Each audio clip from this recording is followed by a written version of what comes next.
สวัสดีแฟนๆ GQ นะครับผมเอสสุภานะครับหลายคนน่าจะรู้จักเอสในแง่ของการแบบเป็นทั้งนักกีฬาว่ายน้ำอะไรด้วยครับเป็นนักแสดงเอสว่ายน้ำจริงๆแล้วระยะเวลา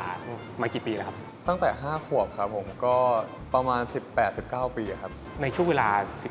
18-19 ปีนี้มันเป็นยังไงบ้างครับในแง่ของกีฬานี้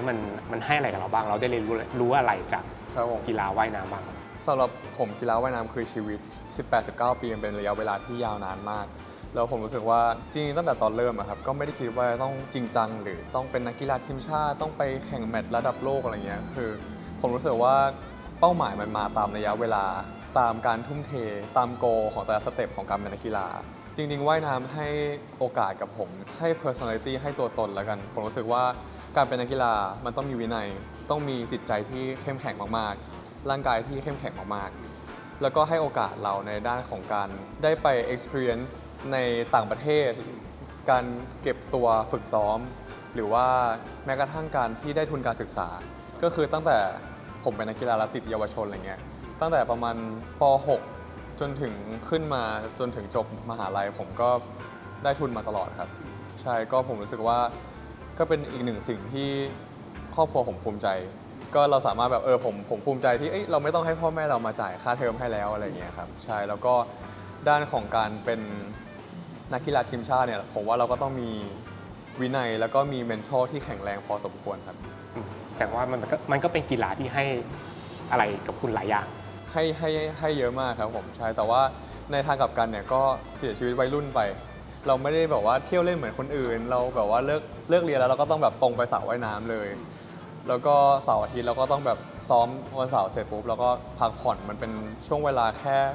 1 วันกว่าๆในแต่ละอาทิตย์เท่านั้นที่เราได้พักอะไรอย่างเงี้ยครับอาจจะไม่ได้ใช้ชีวิตวัยรุ่นเหมือนเด็กคนอื่นแล้วกันจริงๆมันหล่อหลอมให้คุณเป็นคนยังไงบ้างครับถ้าพูดถึงว่ากีฬา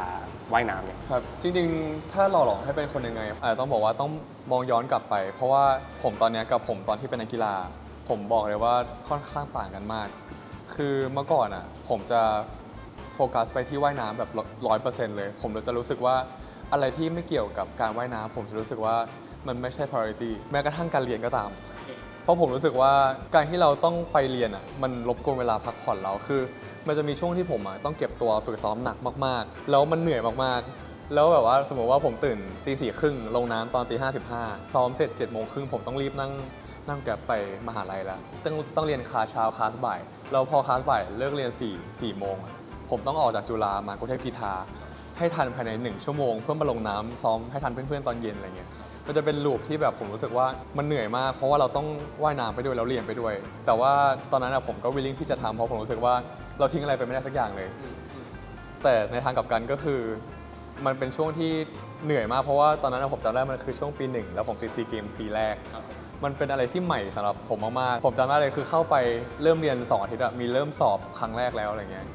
คะแนนไม่ค่อยดีเท่าไหร่แต่ตอนนั้นก็รู้สึกเฟลแต่ว่าโฟกัสว่ายน้ำเป็นหลักครับมองกลับไปผมรู้สึกว่า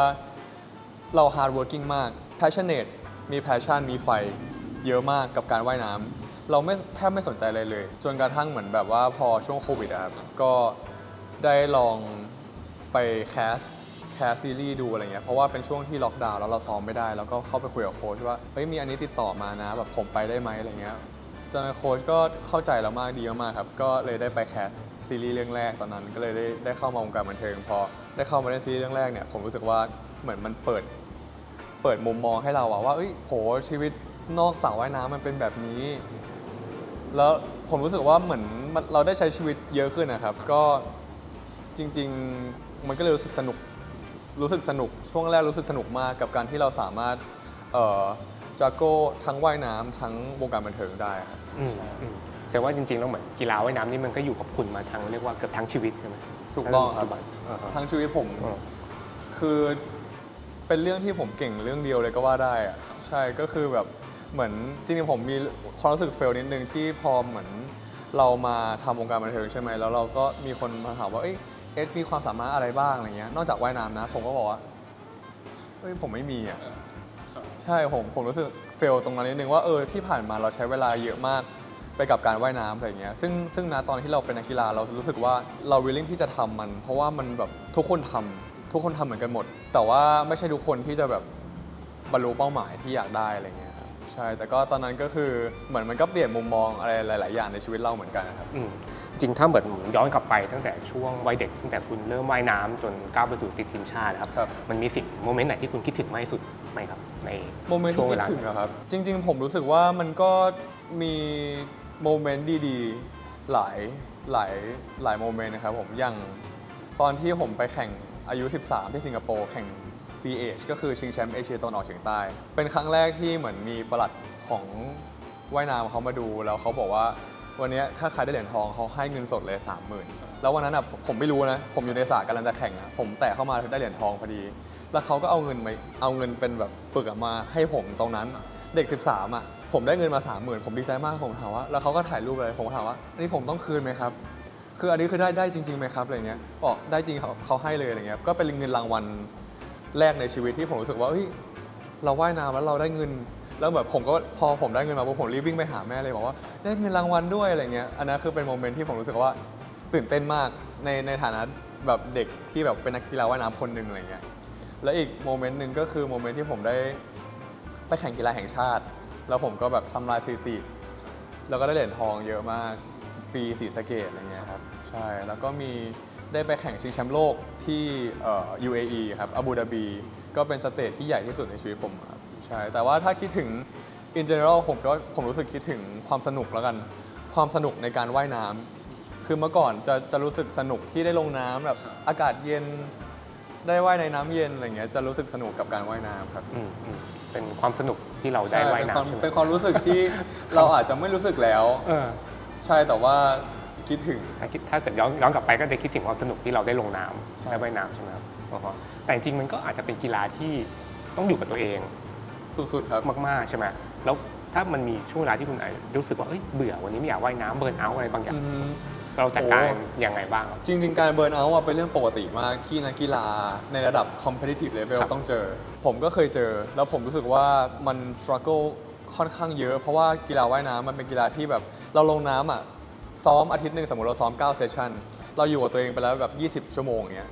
แทบจะไม่ได้คุยกับใครเราอยู่กับความคิดตัวเองอะไรเงี้ยผมรู้สึกว่าร่างกายจริงๆเรารู้อะว่าถ้าเราจะไปถึงเป้าหมายนั้นอะเราต้องทำอะไร แต่มันก็จะมีอีกไซด์หนึ่งของความคิดเราที่รู้สึกว่า ขี้เกียจอะเหนื่อยอะอะไรเงี้ยจะไหวไหมอะไรเงี้ยคือเหมือนผมรู้สึกว่ามันต้องแบบคอมมูนิเคชกับตัวเองเยอะมากแล้วมันต้องเอาชนะความคิดตัวเองให้ได้ ซึ่งการเบิร์นเอาท์ผมรู้สึกว่าเป็นสิ่งที่นักกีฬาทุกคนเจอ แต่ว่าวิธีการดีลหรือโซลูชันของแต่ละคนอะมันก็จะไม่เหมือนกันนะครับแต่ผมก็จะมีแบบแรงบันดาลใจในเห็นนักกีฬาโอลิมปิกอดัมพีตี้เคเลบเดรเซลที่เหมือนแบบโอเคเขาแข่งแมตช์ใหญ่ๆเสร็จแล้วเขาก็แบบให้เวลาตัวเองเขาเรียกว่า take time off ไป ซึ่งหลายๆ คนก็ทำแบบนั้นอะไรเงี้ย ซึ่งผมรู้สึกว่าเวลาที่ผมเบิร์นเอาท์อะโซลูชันเนี่ยเวิร์กก็คือให้เวลากับตัวเองครับ ก็เหมือนมีเวลาให้กับตัวเอง ใช่ เพื่อจะได้ทำให้เราสามารถยังแบบว่ายน้ำ ใช่ครับ ได้ ไม่เพรสเชอร์ตัวเองเยอะเกินไป หรือว่าเปิดโอกาสให้เราได้ไปเจอสิ่งใหม่ๆ ได้ไปกินข้าวนอกบ้านกับเพื่อนบ้าง ได้ไปใช้เวลานอกสระว่ายน้ำบ้างอะไรอย่างเงี้ยครับ จริงๆอยากให้พูดถึงช่วงเวลาที่แบบเหมือนคุณติดทีมชาติหรือนักกีฬาว่ายน้ำทีมชาติเนี่ย ครับ ชีวิตมันเป็นยังไงครับหมายถึงว่ามันต้อง ชี กิ วิ จ ต วัตรประจำ ช่ วั วน ง หรือว่า ทีมชาติช่วงที่ติดทีมชาติ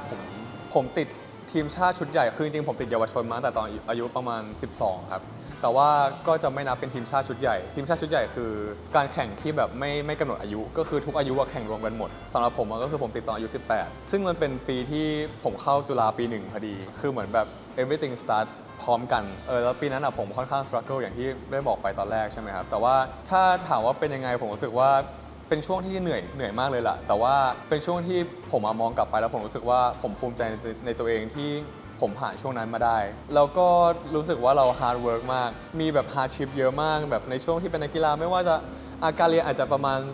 30%แต่ว่า struggle ในฐานะการเป็นนักกีฬาไม่ว่าจะแบบเรื่องการซ้อมที่มัน intense ขึ้น เรื่องการพักผ่อนที่แบบเราต้องแบ่งเวลาพักผ่อนด้วย แต่ว่าเราก็ต้องเรียนด้วยหรือว่าเราต้องทำอะไรอย่างอื่นด้วยอะไรเงี้ยครับแล้วก็เป็น pressure ที่เรารู้สึกว่าเราอยากทำให้ได้อะเราอยากว่าเวลานี้ให้ได้ เราอยากไปแข่งแมตช์เนี้ยเราต้องทำอะไร เราต้องซ้อมเยอะขนาดไหนอะไรเงี้ยครับเพราะว่าสุดท้ายแล้วคือทุกคนอยู่ตรงนั้นอะทำเหมือนกันหมด เราจะทำไงให้เราจะ improve ยังไงให้เราแตะขอบสามคนแรก หรือว่าผ่าน qualify แต่ละแมตช์ระดับโลกเขาก็จะมีเกมคุริฟายมาเราก็จะแบบเราว่ายรายการนี้ถ้าสมมติว่าตอนนั้น PB สมมติว่าผม ผมว่ายฟรี151.42แต่ผมต้องว่ายให้ได้ต่ำกว่านั้นทุกเสี้ยววินาทีมันมีความหมายหมดเลยครับแล้วเราเหมือนเราต้องแข่งกับตัวเองคือในไทยอะครับไม่ใช่ว่าเราแตะขอบสระคนแรกแล้วเราจะถูกคัดเลือกให้ได้ไปแข่งแมตช์ต่างประเทศที่แบบเป็นแมตช์ใหญ่ๆเพราะฉะนั้นส่วนใหญ่แล้วมันก็คือการแข่งกับตัวเองที่เราจะทำ personal best เราจะ make PB ได้ไหมเราจะทำลายสถิติตัวเองได้ไหมอะไรเงี้ยทุกอย่างมันคือแบบ every minute counts every second counts หมดเลยใช่ค แส รับ ดงว่าทุกวินาทีอะไร ทุกวินาที ดู มีความหมายหมดเลย ความหมายหมดเลย เราซ้อมเป็นปีเราซ้อมหลายๆเดือน เพื่อมาแข่งแค่แบบไม่กี่วิอ่ะใช่แล้วมันก็เลยแบบกดดันมากๆผมว่าระยะสั้นด้วยใช่ครับผมก็คือเหมือนแบบมันเป็นช่วงเวลาแค่สั้นนิดเดียว20 วิ50 วิแต่แบบก่อนหน้านั้นที่เราจะกระโดดลงสระในวันแข่งอ่ะมันใช้เวลาหลายเดือนมันใช้เวลาเป็นปีในการฝึกซ้อมเลยครับใช่หลายๆอย่างมันก็อาจจะไม่ได้เป็นตามที่เราแพลนนะครับแต่ว่าผมรู้สึกว่าในช่วงนั้นอ่ะคือผมก็รับมือกับความผิดหวังมาเยอะ จนผมสามารถดิวได้ในระดับหนึ่งแล้วอะไรเงี้ยครับ เป็นช่วงวัย18 19ที่ ใช่ คุณ ครับ เริ่ม ผม เข้ามหาลัยแล้วก็ติดทีมชาติ ใช่ ชุดใหญ่ผ่านมาได้แล้วถ้ามองย้อนกลับไปเป็นไงครับณวันนี้มองย้อนกลับไปใน มองย้อนกลับไป ช่วง ผม นั้นเป็นความรู้สึกแบบไห มันเป็นความรู้สึกปน คือรู้สึกภูมิใจด้วย เออ แล้วก็รู้สึกสงสัยแล้วกันว่าตัวเองนะตอนนั้นอ่ะผ่านมาได้ยังไง เพราะว่าคือผมจะมีไดอารี่เป็น journal แล้วกันที่เขียนตอนไม่ได้เขียนหรอกก็คือเหมือนแบบเป็นอัลบั้มของเซตเป็นโปรแกรมที่เราว่ายช่วงเก็บตัวที่ญี่ปุ่น ช่วงเก็บตัวกับโค้ชออสเตรเลียก่อนไปซีเกมก่อนไปแมตช์นี้อะไรเงี้ยแล้วผมก็จะแบบมีจดว่าเอ้ยเราว่ายเวลาเท่าไหร่ฮาร์ทเรทเราเท่าไหร่ มีคิดถึงว่ายน้ำบ้างก็กลับไปดูอะไรเงี้ยผมรู้สึกว่าโหทำไม่ได้ไงอ่ะแบบทุกวันเนี้ยกลับไปว่ายแค่ไม่ถึง1/10ของที่เคยทำอ่ะก็รู้สึกเอ้ยใจเราเต้นแล้วฮาร์ทเรทเราขึ้นสูงแล้วฟิตเนสเราแบบไม่ถึงณช่วงนั้นแล้วอะไรเงี้ยผมรู้สึกว่าแบบตอนนั้นแบบเราก็แบบว่าทุ่มเทมากๆจนแบบว่าเรามีฟิตเนสหรือว่าเป็นนักกีฬาทีมชาติในเลเวลนั้นอ่ะผมรู้สึกภูมิใจแล้วกันครับแต่ว่าก็รู้สึก amaze กับสิ่งที่ตัวเองทำหรือว่าโปรแกรมที่เคยว่ายอะไรเงี้ยแต่ว่าหนึ่งสิ่งที่ผมรู้สึกว่าแบบตอนนั้นอ่ะผมทำได้คือมีทีมเมทคือมีโค้ชที่เข้าใจเรา มีทีมเมทมีเลนเมทที่ว่ายโปรแกรมเดียวกันแล้วมันเหนื่อยไปด้วยกัน คือผมจำได้แบบคิกเซตอย่างเงี้ยปวดขาแล้วเราต้องเดินขึ้นหอแบบก็บ่นไปด้วยกันอะไรเงี้ยคือผมรู้สึกว่ามันคือความที่แบบว่าI'm not in this alone อะแบบ we struggle together and we success together ใช่ครับ ก็เหมือนกับจริงๆ การติดทีมชาติมันก็เป็นทั้งความภาคภูมิใจด้วยแล้วก็แต่ส่วนหนึ่งมันคือคล้ายๆเป็นแรงกดดัน ใช่ครับผมจริงๆมันก็คือความภาคภูมิใจที่เรามีธงชาติอยู่บนอก แต่มันก็คือความกดดันที่เราจะเอาเหรียญกลับมาได้ไหมเราจะว่ายเร็วขึ้นได้ไหมเราจะทำผลงานดีไหมเราจะทำเป้าหมายได้ตามเป้าหมายอะไรอย่างเงี้ยครับใช่แต่ว่าสุดท้ายแล้วก็เราทำเต็มที่แล้วอะก็แค่ยอมรับมันแล้วก็แบบว่าพัฒนาตัวเองไปเรื่อยๆอะไรอย่างเงี้ย จริงๆ ถ้ามองว่ากีฬาว่ายน้ำก็เป็นเหมือนแพชชั่นของคุณอย่างหนึ่งแล้วครับอะไรมันคือจุดเปลี่ยนที่ทำให้คุณรู้สึกว่าโอเควงการบันเทิงหรือว่าการแสดงมันก็เป็นอีกหนึ่งสิ่งที่คุณสนใจหรืออะไรเงี้ยครับ จริงๆผมไม่เคยมองวงการบันเทิงเลยครับ ไม่เคยคิดว่าตัวเองจะต้องมาเป็นนักแสดงหรือเป็นดาราหรือแบบต้องมาเข้ามาทำงานในวงการบันเทิงเลยอะไรเงี้ยไม่เคยอยู่ในความคิดเลย แต่ว่าจุดเปลี่ยนมันคือช่วงโควิดนั่นแหละครับที่ผมได้มาแคสซีรีส์แล้วก็ได้เข้ามาริมรถในวงการบันเทิงแล้วกัน แล้วผมรู้สึกว่า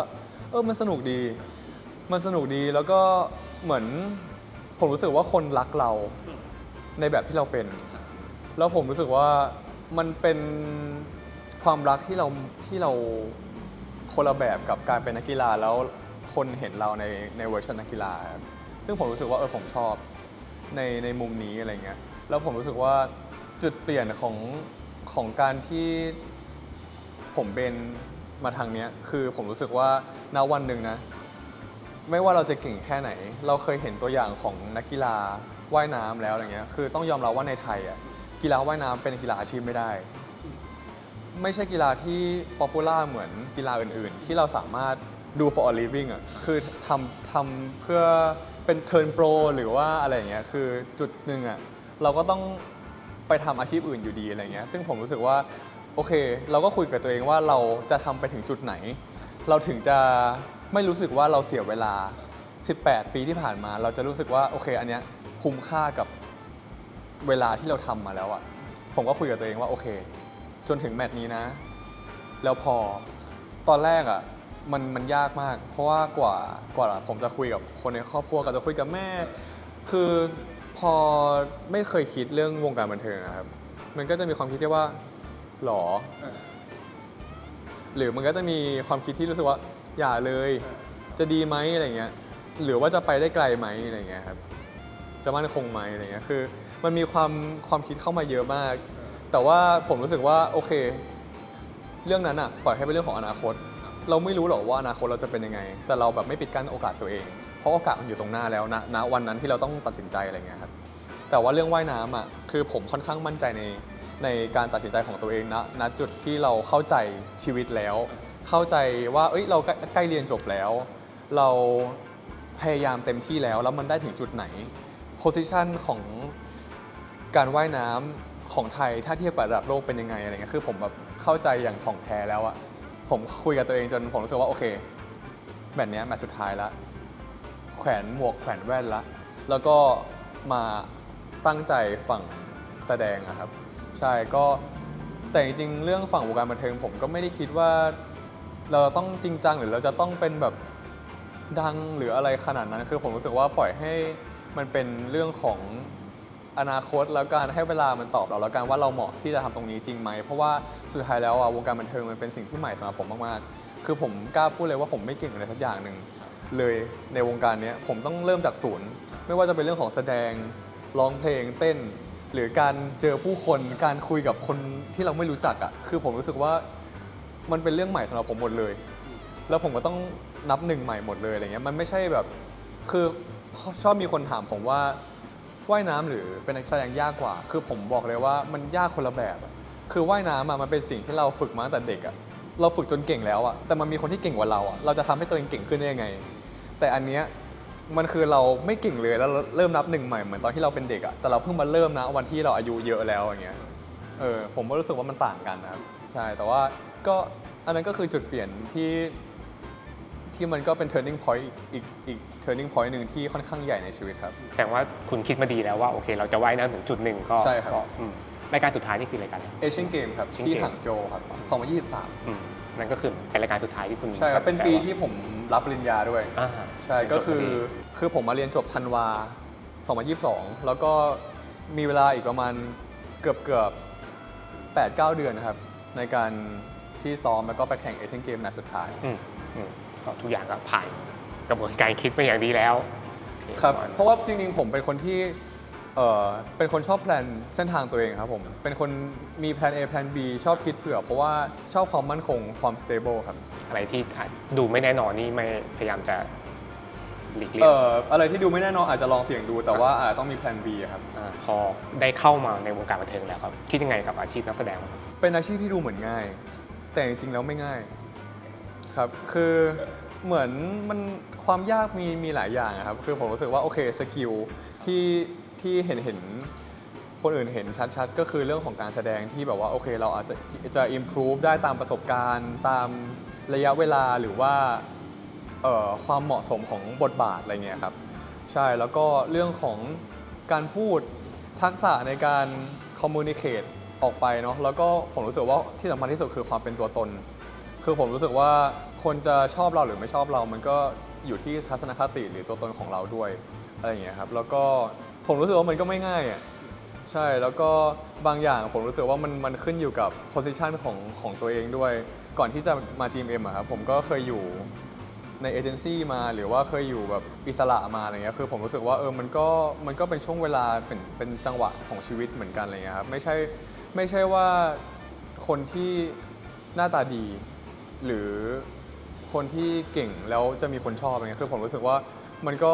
ต้องแบบหลายๆปัจจัยหลายๆแฟกเตอร์ในการที่จะถูกคนพบอะไรเงี้ยครับซึ่งผมรู้สึกว่ามันคาดเดาไม่ได้เลยมันไม่เหมือนว่ายน้ำคือโอเคถ้าเราว่ายเร็วคนรู้จักชื่อเราแน่นอน like you make your own name แต่ว่าการแสดงเราแสดงเก่งอ่ะบางทีไม่มีคนดูทำยังไงให้มีคนดูอะไรเงี้ยคือผมรู้สึกว่า ปัจเจกมากครับคือผมรู้สึกว่ามันขึ้นอยู่กับหลายปัจจัย มันไม่ได้บอกว่าขึ้นอยู่กับเวลาเหมือนว่ายน้ำอะไรเงี้ย ใช่เพราะมีความแตกต่างกัน ใช่ครับ แต่คุณเอาอะไรบางอย่างจากกีฬาว่ายน้ำมาปรับใช้ไหมหรือว่าสิ่งที่ คือผมรู้สึกว่าตอนที่ผมว่ายน้ำอะจิตใจผมเข้มแข็งในระดับหนึ่งแล้วนะแต่พอมาอยู่เป็นนักแสดงอะผมรู้เลยว่าผมไม่ได้เข้มแข็งขนาดนั้น เพราะว่าเหมือนตอนที่เป็นนักกีฬาอย่างเงี้ยคอมเมนต์หรือโอปิเนียนของคนอื่นอะมันไม่ได้ reach เรามากเท่าไหร่เพราะผมรู้สึกว่าสุดท้ายแล้วอะคนที่พยายามและคนที่อยากสำเร็จอะคือตัวเราเอง เราจะไปสนใจในคติคอมเมนต์ทำไม จะมาผิดหวังแทนเราทำไม ในเมื่อคนที่ผิดหวังที่สุดคนที่เหนื่อยที่สุดคือเราอะไรเงี้ยแต่พอมาเป็นนักแสดงอะผมรู้สึกว่าเราอยู่ในสปอตไลท์ที่มันมากกว่าเดิมอีก มีโอปิเนียนเข้ามาเยอะกว่าเดิมอีกอะไรเงี้ยตอนแรกผมก็แฮนด์ลไม่ค่อยได้ครับ เพราะว่าเราก็เป็นแบบมือใหม่อะไรเงี้ย แต่ตอนนี้ก็ดีขึ้น ตอนนี้ก็ดีขึ้นครับผม แต่ว่าข้อเสียของผมคือผมเป็นคนเซนซิทีฟ แล้วผมเป็นคนที่รู้สึกว่า เป็นคนชอบเก็บมาคิด คือเราอะถ้าเลือกได้ผมอยากจะเข้าไปอธิบาย ให้ทุกคนฟังเลยว่าเรื่องเป็นอย่างนี้อย่างนี้ แต่ว่าพออยู่ตรงเนี้ยมันทำไม่ได้ เราเราไม่สามารถทำให้ทุกคนมาเข้าใจเราได้อะไรเงี้ยคือมันก็เป็นสิ่งที่เราต้องแบบทำความเข้าใจถึงแม้ว่าเราจะแบบไม่เข้าใจมันก็ตามใช่ครับ ปล่อยผ่านไปบ้างอะไรอย่าง ปล่อย เงี้ย ผ่านไปบ้างอะไรเงี้ย อาจจะเป็นคำถามท้ายๆแล้วครับเป็นว่าสิ่งที่คุณอาจจะอยากพิสูจน์ตัวเองในอีก 2-3 ปีข้างหน้านี้คืออะไรครับ ผมอยากเล่นหนังหรือว่าแบบหนังใหญ่อะครับภาพยนตร์นะ ผมอยากเล่นภาพยนตร์หรือว่าเล่นซีรีส์ที่แบบว่าท้าทายมากขึ้นบทบาทที่ยากขึ้นอะไรเงี้ยครับผมแล้วก็อยากพิสูจน์ด้านของการออนสเตจอะไรเงี้ยที่แบบเราไม่ถนัดเลยอะไรเงี้ยอย่างปีนี้ผมก็มีคอนเสิร์ตตอนปลายปีอะไรเงี้ยก็อยากให้คนเห็นว่าเอ้ยเราแบบพยายามแล้วเราเก่งขึ้นนะอะไรเงี้ยครับใช่ก็พยายามตรงนี้อยู่ครับพยายามหนักมากๆครับผมใช่ นี่ปีนี้มีผลงาน ปีนี้มีซีรีส์ครับผมมีซีรีส์3เรื่องครับก็คือจะเป็นมีสิทธิ์และลูกพีชของ Peach and Me ครับผมแล้วก็มี You Maniac เดี๋ยวจะรักษาให้บ้าครับแล้วก็มี Surf and Love ครับผมที่เป็นหนักเซิร์ฟแล้วก็มีคอนเสิร์ตที่เป็น William S First Concert ตอนเดือนธันวาครับใช่ ก็ถือว่าโปรเจกต์เยอะเหมือนกันแสดงว่าทุกวันนี้คือคุณก็ลุยงานด้านการแสดงเต็มตัวเหมือนกัน ใช่ครับ แต่ก็ยังอยากออกไปเล่นนอกบ้านบ้างออกไปเจอนักแสดงมืออาชีพที่แบบว่าเป็นแบบบิ๊กเนมอะไรบ้างอะไรเงี้ยครับผมอันนั้นคือเป้าหมายในอนาคตที่แบบว่าถ้าวันหนึ่งเราแบบมีชื่อเสียงมากพอเราอาจจะไปถึงจุดนั้นได้อะไรเงี้ยครับ พอได้เข้ามาอยู่ในวงการบันเทิงคุณชอบอะไรบ้างครับ ทุกวันนี้คุณชอบอะไรใน ชอบอะไรบ้างเหรอครับ ผมรู้สึกว่าชอบในเรื่องที่มีคนพบเรามากขึ้น คือผมรู้สึกว่าผมก็ try hard มาตลอด เราก็พยายามในแบบของเรามาตลอด บางทีคนไม่เห็น แต่ว่าพอเรามาอยู่ตรงเนี้ยเหมือนคนเห็นเรามากขึ้นว่าเอ้ยเอสพยายามนะ หรือว่า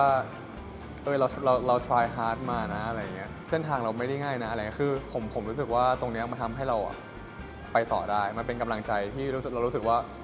at least เราไม่ได้อยู่คนเดียวอะไรเงี้ยครับ มีคนมาสอบแบบว่าเขาเรียกไงแบบอยากให้คุณสอนว่ายน้ำบ่อยไหม มีช่วงหนึ่งผมรับสอนว่ายน้ำเหมือนกันใช่เพราะว่าก็ตอนนั้นใกล้เรียนจบแล้วก็มีคิดเหมือนกันว่าหรือว่าเราจะไปเป็นโค้ชดี เพราะว่าเราก็มีรู้จักกับเพื่อนที่เป็นโค้ชในโรงเรียนนานาชาติหรืออะไรเงี้ยครับซึ่งก็เป็นอีกเวนึงที่รู้สึกว่าหรือว่าอันนี้จะเป็นทางเวของเรา เพราะว่าเรารู้สึกเราสอนได้อะไรเงี้ยครับใช่ โอเคครับความรู้สึกวันนี้ที่มาถ่ายแฟชั่นกับ GQ แล้วก็นาฬิกาวิชลองเป็นยังไงบ้างครับ ครับผมก็วันนี้ดีใจมากๆครับผมที่ได้มาถ่ายกับวัชรองครับผมเพราะว่าก็เป็นแบรนด์ที่ผมเคยเห็นอยู่แล้วแบบรู้สึกว่าเป็นแบรนด์ที่ถ้าเป็นเรื่องนาฬิกาเนี่ยก็คือเป็นแบบท็อปเทียร์เลยครับก็รู้สึกว่าดีใจที่ได้มาถ่ายกับ GQ ด้วยครับผมแล้วก็ได้ใส่นาฬิกาวัชรองด้วยครับ